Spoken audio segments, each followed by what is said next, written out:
Hey everybody, Cowboy here. We have a quick discussion today. This is actually an excerpt from a discussion around basically time frames. So are you a day trader? Are you a swing trader? What is day trading? What is swing trading? So go ahead and strap in. It's just a quick talk about this subject. Also, if you want to come see what we do, there is a website at the bottom there, www.algofactory.tech. There's also the QR code. You can zap that. Come see what we do over at our website. And stick around to the end of the video. We go ahead and provide a little bit more information about what we do. And I hope you enjoy the video. There's day trading, and then there's like swing trading. And those are the two kind of trades I do. And there's some longer term trades, people that like they say they trade on the daily chart. You can swing trade on the daily. So that's like the higher time frame type trade in Forex. I mean, you can go as high as you want. You can trade the monthly, but I mean, most people are not going to wait, several months for a trade to go through. But trading on the daily chart, that'll, you can technically get in and out of a day trade within a week or two. It just depends on how quick the market is moving. I'm more of a day trader because I actually can sit in front of the screen.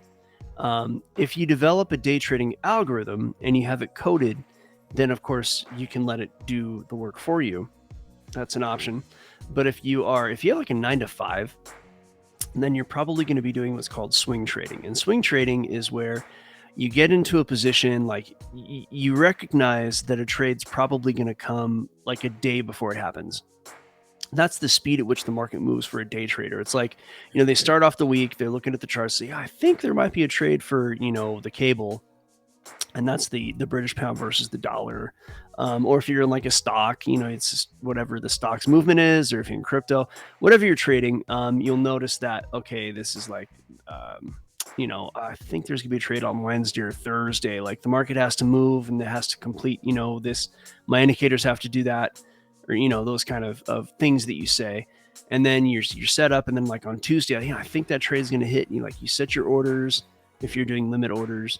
And letting the market come to you, or maybe you're just have like an alarm that says, oh, but my price is where I want it to be, and so I'm gonna, whatever your method is, however you get into your trade, limit or market, that might happen while you're like at work. You come home, your trade's on, and then of course you might take 3 or 4 days before the trade even hits its target or its stop, depending on whether or not you are successful in that particular trade.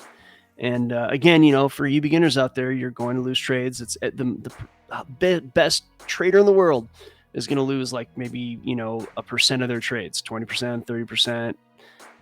Or, if you have, for example, the type of trade where you might be sitting at, say, how would I say this? Like your risk to reward ratio is going to be like 5 to 1. So, let's just say you're risking $1,000 to win 5,000. Then, you might win half your trades and be still very profitable, right? So you're losing 50% of your trades, but when you win, the wins are so big that it's like, okay, so who cares if you lost, and those are the kind of methods that I personally like. But, I have more than one algo that I trade. So the point here is that a swing trader is going to be like able to go to work and then come back and manage their trade, because not a whole lot's going to happen. Like the trade's going to move in one direction or the other, but it's probably not going to approach its stop or its limit, because it's just, you're trading on a higher time frame. And so if I had a 9 to 5, I probably would aim at swing trading at first. Now, most of your indicator-based algorithms are going to work on multiple time frames. They might have different results, but the results, most of them are going to be relatively similar. Obviously, the higher time frame you trade, the longer it takes for your trades to hit, the more stable they tend to be. When you're day trading and you're just kind of in and out in like an hour or two, or you're in and out within, like say market open to market close. Maybe you take a trade at the London Open and you close it before the New York close, something like that. Or that's almost more like a swing trade. At least, New York Open to New York close, you're in and out 2-3 hours, or even in maybe 1 hour or less. There's going to be some noise. Your news events, like you see on the screen, like those red, CPI, all that stuff, that's going to affect your trade. So if you're a day trader, you got to trade around that. I mean, you don't have to. You got to do whatever you think is best, whatever your algo tells you to do. We don't dispense investment advice here. You're going to have to talk to your licensed investment advisor before you risk your money in markets, because you can lose your money. But you're going to have to consider whether or not you want to trade the USD CAD while they're announcing the Canadian CPI. So we are live every weekday, 8:30 a.m. EST, giving out free content. Come check us out on YouTube. Come talk to us. Go over to the website. That's www.algofactory.tech. Again, www.algofactory.tech.